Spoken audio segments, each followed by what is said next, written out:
जय हिंद दोस्तों, एक बार फिर से स्वागत है आप सभी का आपके अपने YouTube चैनल जीके क्यूज पर। और आज की क्लास रेलवे आरपीएफ भर्ती 2024 के एग्ज़ाम की जो भी मेरे भाई बहन तैयारी कर रहे हैं उन सभी के लिए जीके जीएस के इंपॉर्टेंट एमसीक्यू फॉर्मेट में क्वेश्चन होने वाले हैं। और मैं आपको बता दूं, अगर आपने कांस्टेबल या सब इंस्पेक्टर किसी भी पोस्ट के लिए अप्लाई किया तो आज की क्लास आपके लिए मोस्ट इंपॉर्टेंट होगी। और यहाँ पे देखिए, ये वो मेरे भाई बहन हैं सभी जो मुझे प्रॉपर कमेंट करते हैं, तो 1 मिनट इन दोस्तों के लिए। यहाँ पे देखो, अजय कुमार कह रहे हैं एनालाइज कम कर क्वेश्चन जल्दी जल्दी रीडिंग करवाया कर। तो भाई ठीक है भैया, अजय भैया बिल्कुल आपका आदेश स्वीकार करता हूँ। और यहाँ पे देखो, ये शुभम भैया कुछ कह रहे हैं, सरदार पटेल जी बता रहे हैं आंसर। और यहाँ पे देखो, हेलो सर, ईशा शाइनी, छोटू भैया तो है। और यूजर यहाँ पे कुछ कह रहे हैं, अरविंद कुमार भैया 50 क्वेश्चनों का आंसर 6 होगा भैया, बिल्कुल। और यहाँ पे देखो असम, ये सूरज भैया बोल रहे हैं। और यहाँ पे साहिल कुछ कह रहे हैं, वेरी नाइस क्लास सर। भैया बहुत बहुत धन्यवाद साहिल भैया, आप लोगों का इसी प्रकार से ये प्रतिक्रिया देना। अजय कुमार भैया यहाँ पे कह रहे हैं सेशन से संपत्ति को मौलिक अधिकार से लगाया गया था। तो ठीक है भाई, 44 से संबंधित बिल्कुल। और यहाँ पे देखो, रोहित भैया भी कुछ कह रहे हैं, ऑप्शन सी बता रहे हैं। तो आप सभी को बहुत बहुत धन्यवाद। और दोस्त चलते हैं अपने आज क्लास की तरफ। और यहाँ पे देखो, एक लाइन है कि अगर आप आराम का जीवन जीना चाहते हैं तो शुरुआत में मेहनत करनी ही पड़ेगी, 100%। और ये सत्य है, क्योंकि जब तक कर्म नहीं करोगे तब तक फल कहाँ रखा है यार। और आज आप देखेंगे ब्लैक बोर्ड का कलर और ब्लैक बोर्ड का स्टाइल चेंज हो चुका है, क्योंकि वो सब डिलीट हो गया, तो यहाँ पे फॉर्मेट बचा ही नहीं था। और मुझे लग रहा है कि ये वाला उससे अच्छा लग रहा है देखने में, है ना। कमेंट बॉक्स में ज़रूर बताना। और यहाँ पे देखो, दिया गया है पहला ही क्वेश्चन कि अमृत भारत स्टेशन योजना का उद्देश्य क्या है। ये आपका देखो करंट का और इम्पोर्टेंट क्वेश्चन भी है। यहाँ पे याद रखना कि स्टेशनों को रीडेवलप किया जाना, ठीक है। जैसे कि यहाँ पे दे रखा है कि स्टेशनों को उन्नत और आधुनिक बनाने का, ऑप्शन ए जो है सही जवाब हो जाएगा। और इसमें क्या है कि भारत के कितने 1309 स्टेशनों को स्टेशनों को आधुनिक सुविधाएं उपलब्ध कराना है लक्ष्य। तो ये भी आप ध्यान रखना। जैसे कि हमारे यहाँ पे भी जो स्टेशन है वो भी टूट के दोबारा से रीडेवलप हो रही है, तो वो भी स्मार्ट स्टेशन में आ चुकी है। तो यहाँ पे ध्यान रखना कि सतत विकास सूचकांक 2023 में भारत का स्थान क्या है। देखो ये इंपॉर्टेंट है आपके लिए, तो यहाँ पे ध्यान रखना। इसमें जो 2023 में पूछा है, तो 2023 में तो 112वां स्थान है, तो मतलब ऑप्शन बी यहाँ पे सही जवाब हो जाएगा।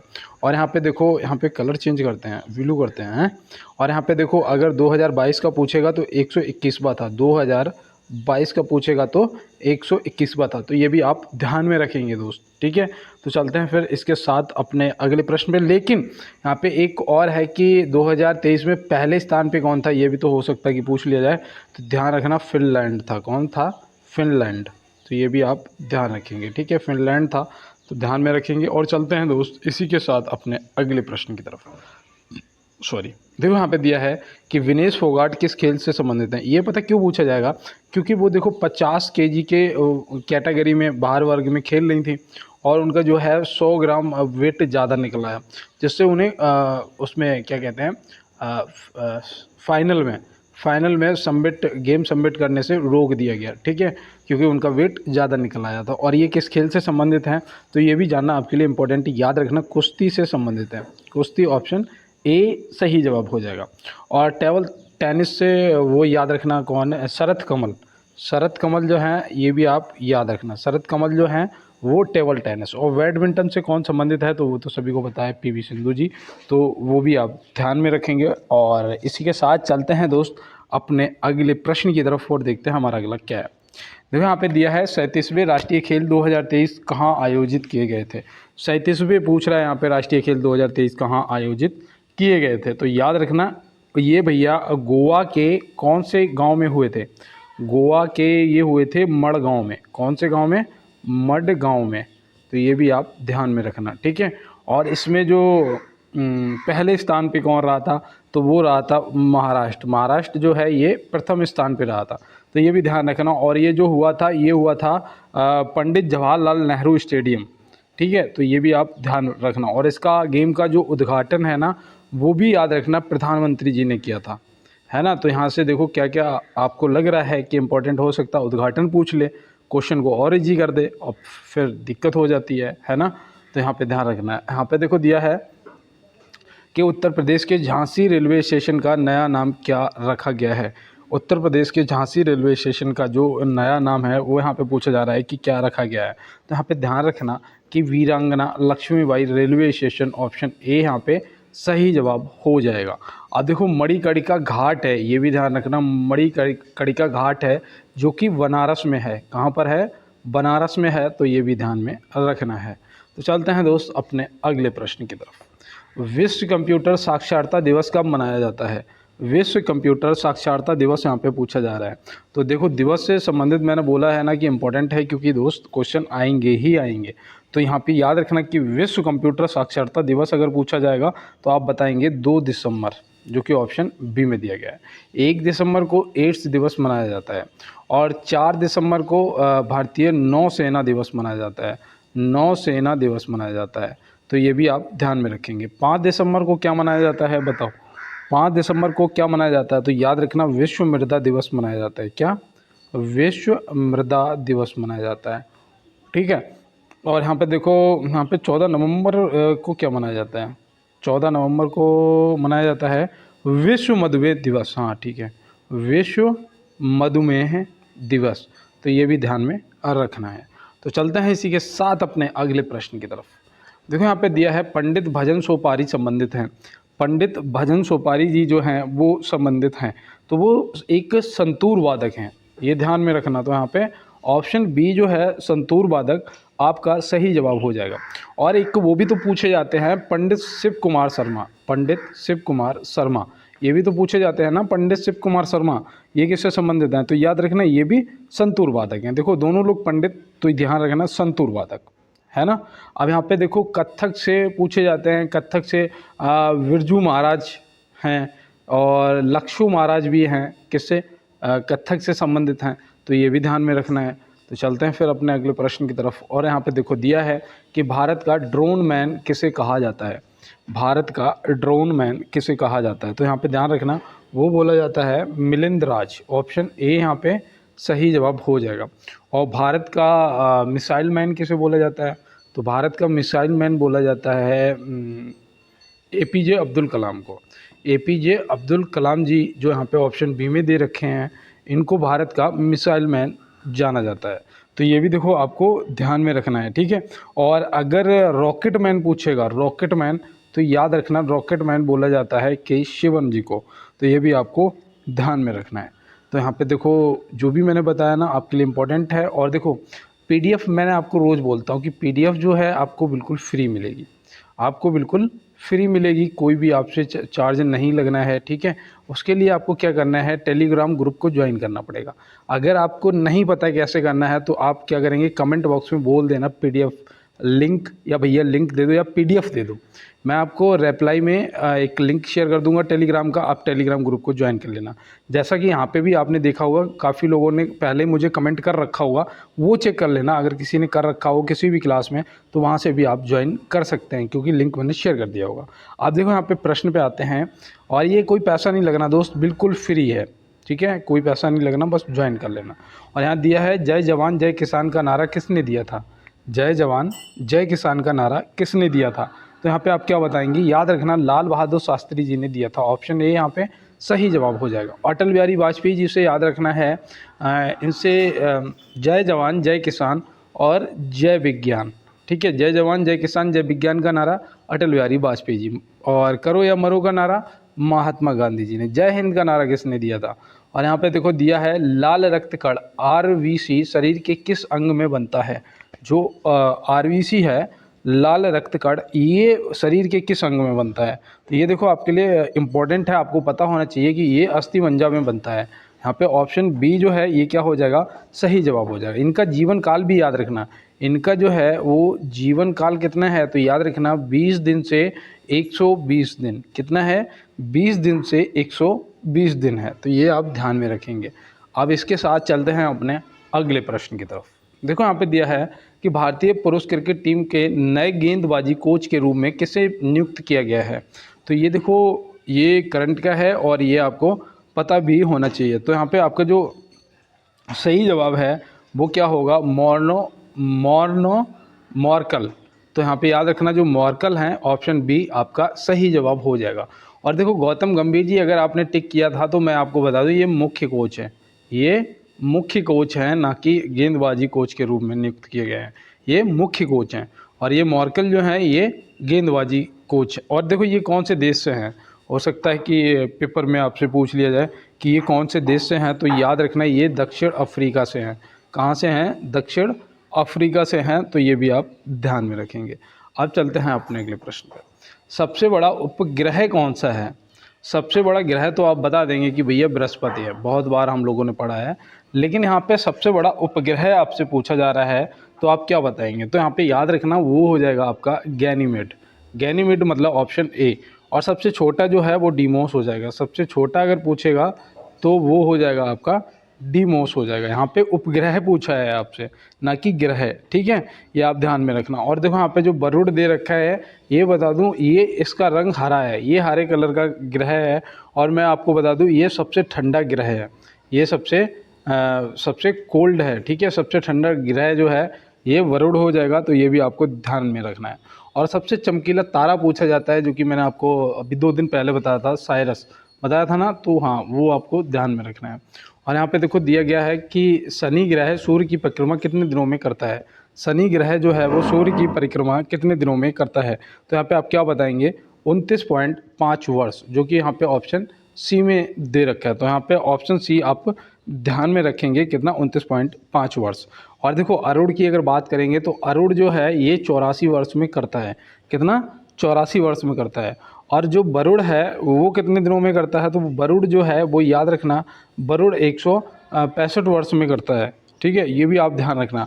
मंगल ग्रह जो है, मंगल ग्रह वो कितने दिनों में करता है? तो याद रखना जो मंगल ग्रह है वो 686 दिनों में करता है। कितना? 686 दिनों में करता है एक परिक्रमा। और देखो जो आपका बुध ग्रह है सबसे कम दिनों में यही करता है, मतलब कि 88 दिनों में ही कर देता है एक परिक्रमा। आपका जो बृहस्पति ग्रह है ये भी याद रखना, ये 12 वर्ष में करता है, ठीक है, ये आपके लिए इंपॉर्टेंट है। आपकी जो पृथ्वी है ये एक 365 दिनों में करती है। कितने? 365 दिनों में। तो यहाँ पे जो मैंने आपको बताया ये आपके लिए इम्पोर्टेंट है, आपको पता होना चाहिए। और देखो यहाँ दिया है कि पंपास घास के मैदान किस देश में पाए जाते हैं? पंपास घास के जो मैदान हैं वो किस देश में पाए जाते हैं? तो यहाँ पे आप याद रखना वो अर्जेंटीना में पाए जाते हैं, जो कि यहाँ पे ऑप्शन बी में दिया गया है, अर्जेंटीना आपका सही जवाब हो जाएगा। और ऑस्ट्रेलिया में याद रखना, ऑस्ट्रेलिया में डाउन्स नाम के घास के मैदान पाए जाते हैं। कौन से? डाउन्स जो है वो ऑस्ट्रेलिया में पाए जाते हैं। और अमेरिका में याद रखना पियरी नाम के पाए जाते हैं। कौन से? पियरी नाम के। और पंपास जो हैं वो अर्जेंटीना में पाए जाते हैं। अब यहाँ पे ये देखो आपको ध्यान में रखना है। और आपकी जो एसएससी जीडी की वैकेंसी आ गई है उसके लिए भी आपके लिए क्लास इंपॉर्टेंट है। हालांकि उसके लिए मैं देखो हो सकता है कि इस बार एक अलग से बिल्कुल एसएससी जीडी के लिए एक क्लास बनाया करूँगा रोज। और यहाँ पे देखो दिया गया है कि यूरोप का स्वर्ग किसे कहा जाता है? यूरोप का जो स्वर्ग है वो किसे कहा जाता है या दुनिया का? तो याद रखना स्विट्ज़रलैंड। यहाँ पे क्या हो जाएगा? ऑप्शन सी जो है वो सही जवाब हो जाएगा। और बाकी में स्विट्ज़रलैंड ना घूमने लायक जगह है, बहुत अच्छी जगह है, अगर मन करे तो जाओ एक बार घूम घाम के आओ, स्विट्ज़रलैंड है ना। और देखो यहाँ पे पामीर का जो पठार है याद रखना ये दुनिया की छत है, ये दुनिया की छत के नाम से जाना जाता है। और रोम बताओ, रोम से अगर आपको कुछ याद आ रहा हो, रोम तो याद रखना 7 पर्वतों का नगर। कितना? 7 पर्वतों का जो नगर है वो किसे बोलते हो? और रोम को बोलते हो। और पवित्र भूमि के नाम से याद रखना किसे था? यरूशलम। यरूशलम को पवित्र भूमि के नाम से जाना जाता है। और देखो यहाँ पे दिया है कि मणिपुर राज्य की सीमा किस देश की सीमा को छूता है? मणिपुर राज्य की जो सीमा है वो किस देश की सीमा को छूता है? तो यहाँ पे आप क्या बताएंगे? तो यहाँ पे याद रखना वो म्यांमार की सीमा को छूता है। ऑप्शन सी यहाँ पे हो जाएगा आपका सही जवाब। क्या हो जाएगा? सही जवाब हो जाएगा। मणिपुर राज्य की सीमा किस देश की सीमा को छूता है? मणिपुर राज्य की सीमा किस देश की सीमा को छूता है?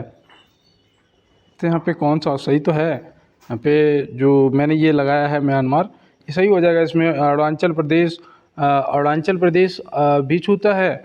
और और वो क्या कहते हैं, नागालैंड भी छूता है। और नागालैंड के बाद आ जाता है मणिपुर और मिज़ोरम। मणिपुर और मिज़ोरम, हाँ तो सही तो है, सब आ जाएंगे इसमें। मणिपुर, मिज़ोरम, नागालैंड और ये अरुणाचल प्रदेश, ठीक है, तो सही है। तो यहाँ पे म्यांमार हो जाएगा आपका सही जवाब। कई बार क्या होता है ना कि चीज़ें पढ़ता हूँ मैं भी, लिखता हूँ, लेकिन कभी कभी दिमाग से उतर जाता है यार। और यहाँ देखो दिया है कि पहले वैश्विक प्रवासी महिला कबड्डी लीग का आयोजन किस राज्य में किया जाएगा पहले। तो ये देखो पहला है, इम्पोर्टेंट है, और ये करंट का भी क्वेश्चन है, इसलिए मुझे लगता है कि आपके लिए इम्पोर्टेंट बनेगा। तो यहाँ पे याद रखना हरियाणा, जो कि ऑप्शन सी में दिया गया है, तो ऑप्शन सी यहाँ पे सही जवाब हो जाएगा। और देखो 17 क्वेश्चन हो चुके हैं और यहाँ पे एक लाइन है आपके लिए बाकी में बहुत अच्छी मुझे लग रही है देखने में, कि नेवर गिव अप, संघर्ष भी उन्हीं को चुनता है, कभी हार मत मानो, क्योंकि संघर्ष उन्हीं को चुनता है जिनमें लड़ने की ताकत हो। और ये सच है। अब ध्यान रखना, अगर आप स्ट्रगल कर रहे हो, संघर्ष कर रहे हो, तो आप उस लायक हो, भगवान ने तभी आपको चुना है।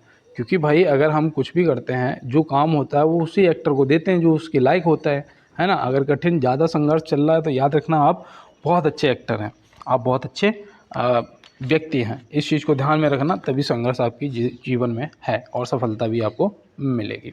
और देखो 17 क्वेश्चन हो चुके, मैं यही कहूँगा यार, मेरे साथ अगर नए जुड़े हो तो एक बार यार लाइक वाला बटन ज़रूर दबा देना। पुराने तो मेरे सारे दोस्त मुझे लाइक करते हैं और दबाते भी हैं, और शेयर कर देना यार, एक क्लास को यार वायरल करा दो ताकि यार लाइव आ पाऊँ। और साथ में यार क्या करना है, सब्सक्राइब कर लेना चैनल को, क्योंकि आपको रोज़ 50 क्वेश्चन मिलेंगे। बेल आइकन को दबा लेना, हर क्लास आपको सबसे पहले मिलेगी। और 50 क्वेश्चन आपको बिल्कुल फ्री PDF है यार, किसी से कोई पैसा नहीं लगना है, ठीक है। तो आप टेलीग्राम को भी ज्वाइन कर लेना है। और देखो यहाँ पे दिया है कि चर्बी को हजम करने में जो पित्त द्रव सहायता करता है वह कहाँ से स्रावित होता है। तो याद रखना वो कहाँ से स्रावित होता है, तो आप यहाँ पे बता सकते हैं कि वो जिगर या फिर यकृत, ठीक है, जिगर या फिर यकृत बोल सकते हो। ऑप्शन में जिगर भी होता है तभी आप लगा देते, सही जवाब था। और यहाँ पे यकृत दे रखा है तो यकृत भी आपका सही जवाब हो जाएगा। और चलते हैं इसी के साथ। देखो फालतू बिल्कुल समय बर्बाद नहीं करता हूँ, बस यार थोड़ा सा आप लोगों का सपोर्ट चाहिए, और आप सभी को यार वर्दी मिलेगी इस बार 100%, क्योंकि मेरी ज़बान पे माँ सरस्वती विराजमान है इस टाइम। और मैं जिससे भी कह रहा हूँ कि अगर मेरी आवाज़ को सुन रहे हो तो एक बार लाइक शेयर सब्सक्राइब कर लेना दोस्त, और इस बार आपको 100% वर्दी मिलेगी। और यहाँ पे दिया है कि टेलीफोन का आविष्कारक कौन है। टेलीफोन का जो आविष्कारक है वो कौन है, तो याद रखना वो है ग्राहम बेल, जो कि ऑप्शन सी में दिया गया है। तो यहाँ पे आपका ऑप्शन सी जो है वो सही जवाब हो जाएगा। और देखो माइक्रोफोन का भी ध्यान रखना, माइक्रोफोन का भी ये ग्राहम बेल जो है आविष्कारक है, ठीक है। तो ये भी आप ध्यान में रखना। और इन्होंने टेलीफोन का जो आविष्कार है वो 14 फरवरी 1876 में किया था। कब किया था? 14 फरवरी 1876 में किया था।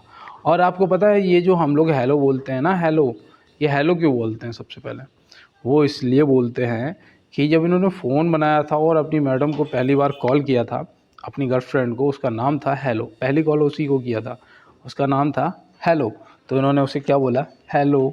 अब बस वहीं से हम लोगों ने भी बोलना स्टार्ट कर दिया, ठीक है। अब याद रहेगा ना, नहीं भूलोगे ना?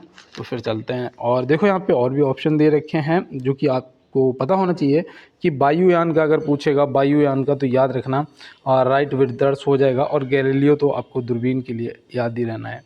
और देखो यहाँ पे दिया गया है कि अखिल भारतीय महिला सम्मेलन की स्थापना कब हुई थी। अखिल भारतीय महिला सम्मेलन की जो स्थापना है वो कब हुई थी, तो याद रखना वो 1927 में हुई थी। 1927 में पुणे में हुई थी। कहाँ पर? पुणे में, मतलब कि गोवा में। ध्यान में रखोगे ना, ये आपके लिए इम्पोर्टेंट है। चलते हैं अपने अगले प्रश्न की तरफ। भारतीय संविधान की उद्देशिका में अब तक कितनी बार संशोधन किया गया है? भारतीय संविधान की उद्देशिका में अब तक कितनी बार संशोधन किया गया है? तो याद रखना मात्र एक बार किया गया है। ऑप्शन ए यहाँ पे क्या हो जाएगा? आपका बिल्कुल सही जवाब हो जाएगा। और चलते हैं दोस्तों अपने अगले प्रश्न की तरफ। किस ताप पर पानी का आयतन न्यूनतम एवं घनत्व अधिकतम होता है? तो भैया वो पता आपको कितना है? 4 डिग्री सेल्सियस। ऑप्शन यहाँ पे जो सी दे रखा है आपका सही जवाब हो जाएगा, ये तो भूलना ही नहीं है। और ये देखो ये प्रश्न हो सकता है कि पूछ लिया जाए, इसलिए इसे विशेष रूप से आपको ध्यान में रखना है। और चलते हैं अपने अगले प्रश्न की तरफ। भारतीय जूनियर पुरुष हॉकी टीम का नया हेड कोच किसे बनाया गया है? भारतीय जूनियर पुरुष हॉकी टीम का नया हेड कोच किसे बनाया गया है? तो ये पता है, अब ये पेरिस ओलंपिक हो गया, यहाँ से क्वेश्चन बनेंगे, तो ये भी आपसे पूछा जा सकता है, क्योंकि ये जो यहाँ पे श्री जैस जी हैं, ऑप्शन बी आपको दिख रहे होंगे, ये एक बहुत ही मशहूर हॉकी गोलकीपर है, ठीक है, हॉकी गोलकीपर है। अब इन्होंने हॉकी में इस बार अभी इन्हें कांस्य पदक मिला है, भाई टीम कांस्य पदक जीत गई। अब इन्होंने रिटायरमेंट की घोषणा कर दी और इन्हें जूनियर पुरुष हॉकी टीम का नया हेड कोच बना दिया गया है। अब यहाँ पे कुछ भी ऐसा नहीं रहा जो आपको ना समझ आया हो, और चलते हैं दोस्त अपने अगले प्रश्न की तरफ। यहाँ पे देखो क्या ज़्यादा एक्स्ट्रा हो गया कुछ, 1 मिनट, मुझे लग रहा है यहाँ पे डबल टैप हो गया। हाँ ठीक है, डब्ल्यू हो गया था। अब देखो यहाँ पे 24 नंबर है कि बिंदुसार किस संप्रदाय का अनुयायी था। बिंदुसार किस संप्रदाय का अनुयायी था, ये आरआरबी में पूछा हुआ क्वेश्चन है। यहाँ पे आप क्या बताएंगे, आजीवक धर्म, जो कि ऑप्शन सी यहाँ पे आपका क्या हो जाएगा, सही जवाब हो जाएगा। और ये मैं आपको बता दूं, ये मौर्य वंश के जो संस्थापक थे चंद्रगुप्त मौर्य, तो मौर्य वंश के संस्थापक चंद्रगुप्त मौर्य का ये पुत्र था, ये भी आपको ध्यान में रखना है, जिन्होंने नंद वंश का सफाया किया था, ये आपको ध्यान रखना। और चलते हैं अपने अगले प्रश्न की तरफ। बिजली के फ्यूज का तार किससे बना होता है। बिजली के फ्यूज का जो तार है वो किससे बना होता है, तो यहाँ पे आप क्या बताएंगे, तो यहाँ पे जो आपका सही जवाब है वो याद रखना, टिन और लेड मिश्र धातु, जो कि ऑप्शन ए में दिया गया है, तो ऑप्शन ए यहाँ पे सही जवाब हो जाएगा। और चलते हैं इसी के साथ अपने अगले प्रश्न पे, और यहाँ दिया है निम्न में से कौन एल्यूमिनियम की मिश्र धातु है। तो इस प्रश्न का फटाफट देखो जवाब करिएगा, इस प्रश्न का जवाब करिएगा और बताइएगा कमेंट बॉक्स में कि क्या होगा इसका सही जवाब। क्योंकि मैं आपको कंटिन्यू कराता जा रहा हूँ, लेकिन मैं भी तो देखना चाह रहा हूँ कि आप वाकई में जो कर रहे हो वो चेक करो, ऑप्शन बी यहाँ पे सभी ने किया है क्या। और चलते हैं इसी के साथ अपने अगले प्रश्न की तरफ। और कहते हैं कि ना थके हैं पैर मेरे और ना ही हिम्मत हारी है, मैंने देखे हैं कई दौर और आज भी सफ़र जारी है। जब मन बना ही लिया ऊंची उड़ान का, तो कद बेकार है ना अपना आसमान का। और बिल्कुल सही बात है यार। देखो यहाँ पे दिया है कि पंचशीर की घाटी कहाँ अवस्थित है, पंचशीर की जो घाटी है वो कहाँ अवस्थित है, तो आप यहाँ पे क्या बताएंगे। तो यहाँ पे जो आपका सही जवाब है वो होना चाहिए अफ़गानिस्तान, जो कि ऑप्शन सी में दिया गया है, तो अफ़गानिस्तान यहाँ पे सही जवाब हो जाएगा। और ये पता है पंचशीर क्यों बोला जाता है, पंचशीर इसको क्यों बोलते हैं, और नहीं पता है तो मैं बताऊं कि इसे बोलते हैं 5 शेरों की घाटी, 5 शेरों की घाटी, ये ध्यान रखना, इसलिए इसे पंचशीर बोलते हैं। ये काबुल से लगभग 150 किलोमीटर की दूरी पर है, काबुल से लगभग 150 किलोमीटर की दूरी पर स्थित है। तो चलते हैं फिर अपने अगले प्रश्न। शैवालों के अध्ययन संबंधित विज्ञान को कहा जाता है, शैवालों के अध्ययन संबंधित विज्ञान को कहा जाता है, इम्पोर्टेंट में डाल के लिख लो इसको, ये आपके काम आएगा क्वेश्चन कभी ना कभी। तो याद रखना यहाँ पे फाइकोलॉजी हो जाएगा, जो कि ऑप्शन ए दिया गया। और माइकोलॉजी पता है, माइकोलॉजी किसके अध्ययन संबंधित विज्ञान को कहा जाता है बताओ, माइकोलॉजी। तो माइकोलॉजी जो है ये कवक के अध्ययन को बोलते हैं, किसके, कवक के अध्ययन को, याद रखना। और साइकोलॉजी तो पता ही होगा, दिमाग कहते हैं ना, साइको हो गया, तो दिमाग का जो अध्ययन होता है वो साइकोलॉजी में आ जाता है। और यहाँ पे देखो दिया है कि फिल्म कंतारा में अपने अभिनय के लिए 70वें राष्ट्रीय फिल्म पुरस्कार में सर्वश्रेष्ठ अभिनेता का पुरस्कार किसने जीता है। ये देखो करंट का क्वेश्चन है, ये आपको पता होना चाहिए, और ये याद रखना है, ये जीता है ऋषभ शेट्टी जी ने। तो यहाँ पे ऑप्शन सी क्या हो जाएगा, हमारा सही जवाब हो जाएगा। और मैं बता दूं इस पिक्चर को ना पूर्ण मनोरंजन प्रदान करने वाली सर्वश्रेष्ठ लोकप्रिय फिल्म का पुरस्कार भी मिला है, इसको भी आप ध्यान में रखना। अभी आगे मैं पूछूंगा आपसे, अभी आगे ही ये क्वेश्चन आएगा और तब मैं देखूंगा, वो आपको SW में मिलेगा। यहाँ पे ध्यान रखना कि संविधान के किस अनुच्छेद के अंतर्गत मंत्रिपरिषद सामूहिक रूप से लोकसभा के प्रति उत्तरदायी है। ये देखो बहुत इंपॉर्टेंट है आपके लिए। अब आप यहाँ पे बताइएगा कि यहाँ पे आपका जो सही जवाब है वो क्या होगा। तो देखो अनुच्छेद 75 हो जाएगा सही जवाब। प्रधानमंत्री का पद भी इसी में मिलता है ना, प्रधानमंत्री संबंधित, तो ये भी याद रखना। और देखो 76 में मुख्य न्यायाधीश की जो नियुक्ति है वो आ जाती है, तो वो भी आप ध्यान में रखेंगे। 61 में महाभियोग आ जाता है, महाभियोग जो है ये राष्ट्रपति जी पर लगता है, तो वो भी ध्यान में रखें। और प्रश्न का जवाब ऑप्शन बी अनुच्छेद 75 हो जाएगा। चलते हैं अपने अगले प्रश्न पे। आदि मानव ने सर्वप्रथम किस पशु को पालतू बनाया था, आदि मानव ने सर्वप्रथम किस पशु को पालतू बनाया था, ध्यान रखना कुत्ते को बनाया था।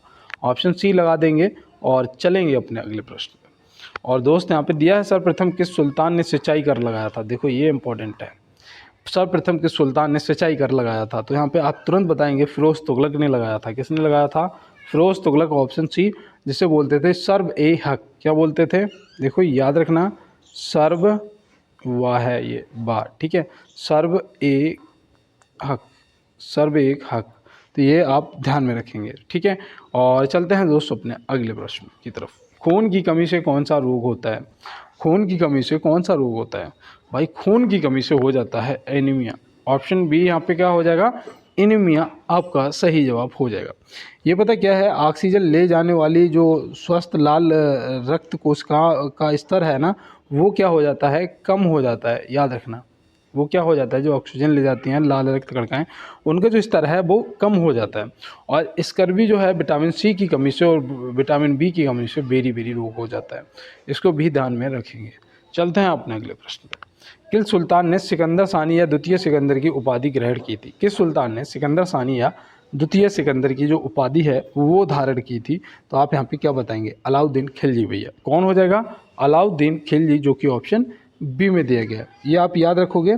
और इसने पता है, इसने जो ये इसकी उपाधियाँ थी ना, सिकंदर सानी या द्वितीय सिकंदर, ये इसने ना सिक्कों पर मुद्रित करवाई थी। सिक्कों पर जो सिक्का थे ना, उस पर इसने मुद्रित। इनका पता क्या रहा है यार, ये लोग तो ऐसे थे, सुबह जब सो के उठे उनने मन करा आज हमें तूफ़ान कहने लग जाओ, तो आज से वो क्या हो गए? वो तूफ़ान हो गए। वो तूफ़ान हो गए। तो ये आप ध्यान में रखेंगे। तो इसी प्रकार था, इन्होंने कहा आज से हमें दूसरा सिकंदर कहने लग जाओ, तो इन्हें अलाउद्दीन खिलजी को कहने लग गए। देखो भैया 17 दूनी 34, 1 मिनट के लिए रुकूंगा और यही कहूँगा कि हो सकता है मेरी बाड़ी पर माँ सरस्वती विराजमान हो और जो भी मुझे सुन रहा है उसका इस बार 100% सिलेक्शन हो जाएगा। और आप भी यार अपने भाई को यार एक बार यार लाइक वाला बटन प्लीज़ यार दबा दीजिएगा। और देखो लाइक करोगे यार मेरा मोटिवेशन बढ़ता है, और आप लोगों का सहयोग ही है कि इस चैनल को लगभग 16 के सब्सक्राइबर कंप्लीट हो पाए। ये आप लोगों का सहयोग है। मैं बहुत अच्छे से जानता हूँ, जब आप लोग सब्सक्राइब वाला बटन दबाते हो, शेयर करते हो भर भर के, तभी इतना पॉसिबल ये हो पाया। और ये सहयोग आप लोगों का बना रहा तो मैं वाकई में कुछ गरीब बच्चों के लिए जितनी हो पाएगी हेल्प अपने जीवन में, जो मैंने सोच रखा है, वो शायद मैं कर पाऊँगा। और देखो यहाँ पे दोस्त कितना अच्छा लिखा है कि कोई कितना भी बोले अपने आप को शांत रखो। कोई कितना भी बोले अपने आप को शांत रखो, क्योंकि धूप कितनी भी तेज़ हो समुद्र को सुखा नहीं सकती। तो ये वाकई में है कि आप कभी भी देखना कि आप अगर कोई बड़ा आदमी है ना, उससे आप कुछ भी बोल देना, आपको वो वहाँ पे आपकी ना बेइज्जती करेगा ना आपको जवाब देगा, लेकिन आपके साथ ऐसा कुछ करेगा कि आप फिर पूरे जीवन परेशान रहेंगे, है ना। तो जो बड़ा होता है ना, वो छोटी छोटी चीज़ों को इग्नोर मार देता है। तो याद रखो, आप वाकई में बहुत बड़ी चीज़ हैं आप लोग। लेकिन कब? जब आप ये खुद के अंदर वो रखते हैं कि मैं आईएएस का भी अगर एग्ज़ाम दूंगा तो मैं क्वालिफाई कर सकता हूँ, इतनी है मेरे अंदर हिम्मत, तो फिर आप एक बहुत ही अनमोल चीज़ हैं। और नहीं तो फिर दुनिया है यार, सब हैं, ठीक है। तो ऐसा नहीं है। यहाँ पे देखो दिया है कि 37 वर्ष की आयु में थाईलैंड के नए प्रधानमंत्री के रूप में किसे चुना गया? बताओ 37 वर्ष की उम्र में। तो यहाँ पे आप क्या बताएंगे? तो यहाँ पे याद रखना, ये हैं पेंटोगार्टन सिनावात्रा, ऑप्शन ए। ये हैं, ध्यान रखना, ठीक है। ऑप्शन ए यहाँ पे क्या हो जाएगा? आपका सही जवाब दोस्त हो जाएगा। अब चलते हैं दोस्त फिर अपने अगले प्रश्न। बताओ 37 वर्ष की उम्र में, और यहाँ पे देखो दिया है सोमनाथ मंदिर को किस मुस्लिम आक्रमणकारी ने लूटा था? सोमनाथ मंदिर को किस मुस्लिम आक्रमणकारी ने लूटा था? कब लूटा था बताओ, अगर पता हो तो। यहाँ पे याद रखना, पहले तो ये है महमूद गजनवी, जो कि सबने आंसर कर दिया है, ऑप्शन बी। लेकिन इसने कब ये आक्रमण किया था, क्या आपको पता है? तो याद रखना 1024 में। कब किया था? 1024 में। और मैं आपको यहाँ पे एक चीज़ बता दूँ कि इस मंदिर को 17 बार नष्ट किया गया, 17 बार नष्ट किया गया और इसे लूटा गया है। तो ये आप ध्यान में रखेंगे। और चलते हैं अपने अगले प्रश्न की तरफ। अंतिम रूप से पारित संविधान में कुल कितने अनुच्छेद तथा अनुसूचियाँ थीं और कितने भाग थे, वो भी बताना। जो अंतिम रूप से, तो यहाँ पे ध्यान रखना, वहाँ उस टाइम 395 जो थे वो आर्टिकल थे, और जो अनुसूचियाँ थीं वो 8 थीं। मतलब ऑप्शन ए यहाँ पे बिल्कुल सही जवाब हो जाएगा। और भाग कितने थे? भाग थे 22। कितने थे भाग? 22 भाग थे, ठीक है। अब प्रेजेंट टाइम में वर्तमान में क्या है, ये है आपके SW। प्रेजेंट टाइम में कितनी अनुसूचियाँ, कितने अनुच्छेद और कितने भाग हैं, ये आज आप कमेंट बॉक्स में बताएंगे। इस क्लास का ये क्वेश्चन है। और चलते हैं अपने अगले प्रश्न पे। पूर्वोत्तर सीमांत रेलवे का मुख्यालय कहाँ है? पूर्वोत्तर सीमांत रेलवे का मुख्यालय कहाँ है? तो आप यहाँ पे क्या बताएंगे? तो याद रखना, यहाँ पे जो आपका सही जवाब है वो हो जाएगा क्या? मालीगांव, जो कि ऑप्शन ए में दिया गया। और ये जो मालीगांव है ये कहाँ पड़ता है, ये पड़ता है गुवाहाटी में। और गुवाहाटी जो है कौन सी नदी, ब्रह्मपुत्र नदी के किनारे स्थित है। ध्यान रहेगा ना। देखो अब देखो यहाँ पे चेन्नई में बताओ, मैं आपको रोज़ इसीलिए करवाता हूँ कि मुझे पता मुख्यालय ज़रूर पूछा जाएगा। अब जो चेन्नई है वो याद रखना कि दक्षिण रेलवे का मुख्यालय है। क्या है, दक्षिण रेलवे का मुख्यालय है चेन्नई। सिकंदराबाद बताओ, सिकंदराबाद, सिकंदराबाद कौन सी रेलवे का मुख्यालय है, तो याद रखना दक्षिण मध्य रेलवे का। किसका, दक्षिण मध्य रेलवे का जो मुख्यालय है वो आपका क्या हो जाएगा, सिकंदराबाद। और पश्चिम रेलवे का मैंने उसका इससे पहले जो क्लास हुई थी उसमें बहुत अच्छे से बताया था, मुंबई बीटी और मुंबई चर्च गेट बताया था ना। तो याद रखना जो पश्चिमी रेलवे का है वो है मुंबई चर्च गेट। वो क्या है, Mumbai church gate. Mumbai BT बताओ किसका मुख्यालय है। और यहाँ पे देखो दिया गया है कि भारतीय रेल जो सबसे लंबी दूरी तय करती है, भारतीय रेल जो सबसे लंबी दूरी तय करती है तो वो भैया है कौन सी। अब यहाँ पे वंदे भारत या भोपाल एक्सप्रेस देख के मन नहीं, एक साधारण ट्रेन जिसका नाम है विवेक एक्सप्रेस। कौन सी है, विवेक एक्सप्रेस। ये पता है असम से कन्याकुमारी तक जाती है, ये असम से कन्याकुमारी तक। पता है कितनी दूरी हुई, ये कितनी दूरी चलती है, तो याद रखना 4272 किलोमीटर। कितनी, 4272 किलोमीटर की दूरी तय करती है। और देखो एक जो भोपाल एक्सप्रेस है ये ISO 9001 प्रमाण पत्र द्वारा प्रमाणित है। ध्यान रखना, एक अकेली ट्रेन। वंदे भारत सबसे तेज़ चलने वाली ट्रेन है भारत में, तो इसको भी आप ध्यान में रखेंगे। चलते हैं अपने अगले प्रश्न में। भारत के किस राज्य को मसाले का बगीचा कहा जाता है। ये देखो इम्पॉर्टेंट है और याद रखना ये बहुत इजी क्वेश्चन है। केरल आप तुरंत बताएंगे कि भैया यहाँ पे केरल आपका क्या हो जाएगा, सही जवाब हो जाएगा। अगर मैं पूछ दूँ कि दक्षिण का कश्मीर बताओ, दक्षिण का कश्मीर बताओ, तो याद रखना यार केरल। कौन है, केरल। ध्यान रहेगा ना। अब नवाबों का अगर नगर पूछूंगा तो है लखनऊ। नवाबों का नगर पूछूंगा तो वो कौन सा है, तो वो हो जाएगा यहाँ पे आपका लखनऊ। अगर दक्षिण की रानी की बात करेंगे, दक्षिण की रानी कौन है, तो वो है पुणे। ये आपको ध्यान में रखना है। तो चलते हैं फिर अगले प्रश्न पे। सॉरी, देखो यहाँ पे दिया है कि संविधान के किस अनुच्छेद में भाषण एवं अभिव्यक्ति की स्वतंत्रता दी गई है, तो वो अनुच्छेद 19 है। और अस्पष्टता उन्मूलन संबंधित जो है वो अनुच्छेद 17 में दिया गया है। ये भी ध्यान में रखना। और देखो 25 से 28 तक जो है ये धर्म से संबंधित है। 25 से 28 तक जो है ये धर्म से संबंधित है, तो इसको भी आप ध्यान में रखेंगे। चलते हैं अगले प्रश्न पे। देखो यहाँ पे दिया है कि 70वें नेशनल फिल्म अवार्ड में बेस्ट हिंदी फिल्म का खिताब किस फिल्म को मिला है। ये मैंने अभी आपको बताया था कि अभी मैं वो पिक्चर का नाम आपसे पूछूंगा, ठीक है। अब आप क्या बताएंगे यहाँ पे मुझे नहीं पता, लेकिन इस प्रश्न का जो जवाब है वो याद रखना गुलमोहर हो जाएगा। ऑप्शन ए हो जाएगा यहाँ पे आपका सही जवाब। और चलते हैं दोस्तों अपने अगले प्रश्न की तरफ। किस राज्य में कंचनजंगा राष्ट्रीय उद्यान स्थित है। किस राज्य में कंचनजंगा राष्ट्रीय उद्यान जो है वो सॉरी खांसी हो रही है बहुत तेज, बारिश में नहा लिया, वो थोड़ा हालत वैसी होगी, खस्ता हो गई। तो यहाँ पे याद रखना जो कंचनजंगा राष्ट्रीय उद्यान है वो कहाँ पर है, तो वो हो जाएगा आपका सिक्किम में। कहाँ पर है दोस्त, सिक्किम। ऑप्शन बी हो जाएगा आपका सही जवाब। और देखो उड़ीसा में जो है ना, ये याद रखना सिमलीपाल है। कौन सा, सिमलीपाल जो राष्ट्रीय उद्यान है आपका उड़ीसा में हो जाएगा।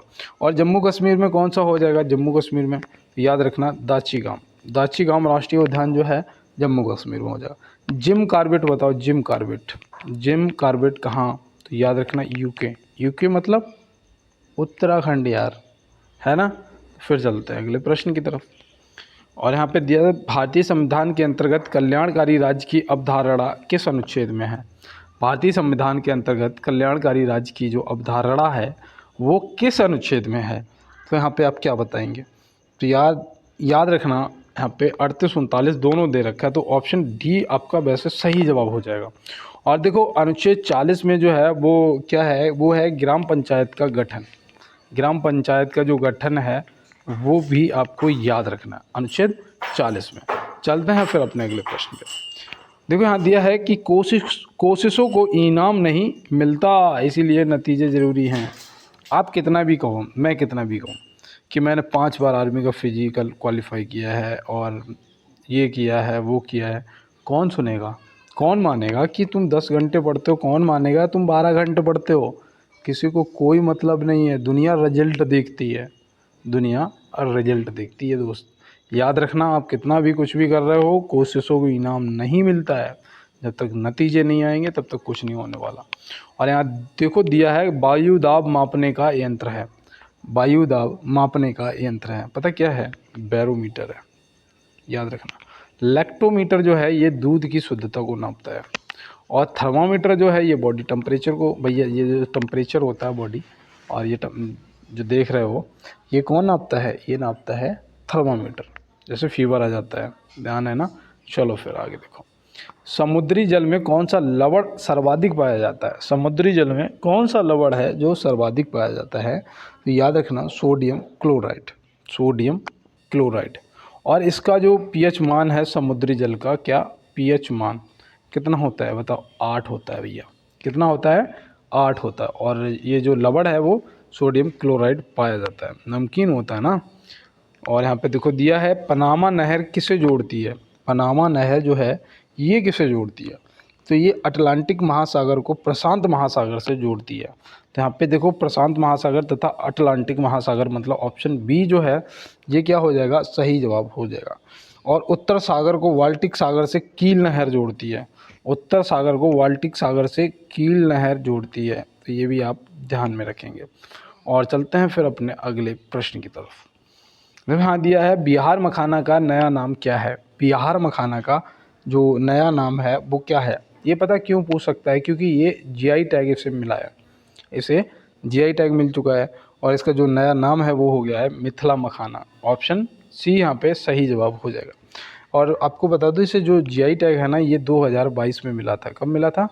2022 में मिला था। तो ये भी आप ध्यान में रखना है। और चलते हैं अगले प्रश्न पे। 1857 की क्रांति का नेतृत्व बरेली से किसने किया था? भाई देखो, 1857 से, एक हो सकता है ऐसे ही जाते जाते पता लगे 49वां क्वेश्चन 1857 से आ गया, तो ये आना है।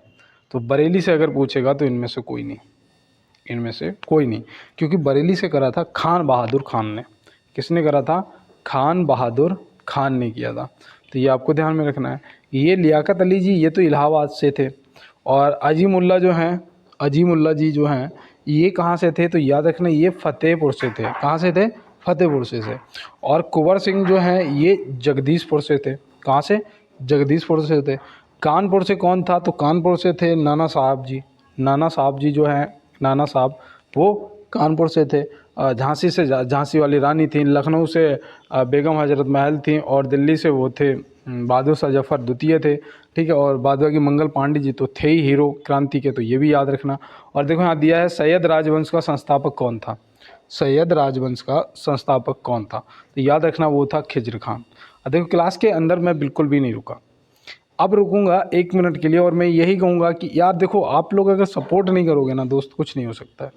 और आप लोगों ने सपोर्ट कम कर दिया है, ऐसा मुझे लग रहा है। मैं आपको बता दूं, अचानक डेट आएगी, अचानक डेट आएगी कि भैया आपका ये जो पेपर है वो इतने सितंबर को या इतने अक्टूबर को है। फिर क्या करोगे? एकदम से पढ़ाई कर लोगे? जो लगातार लगा रहता है ना तैयारी में, वो सफल होता है। इस चीज़ को दिमाग में डाल लेना। करत करत अभ्यास के जर्मत हो तो सुधार, और रस्सी आवत जावत से सिलपट परत निशान। तो अगर जब रस्सी कुएं में बराबर आती जाती रहती है तो देखा वहाँ पे सब कट जाती है, जो भी पत्थर लगाओ, ईंट लगाओ, तो बस वही है। यहाँ पे लगातार आपको मेहनत करनी है, सफलता आपको एक दिन ज़रूर मिलेगी। तो मिलते हैं दोस्त नेक्स्ट क्लास में नेक्स्ट प्रश्नों के साथ में। तब तक के लिए मेरे सभी दोस्तों को मेरा जय हिंद।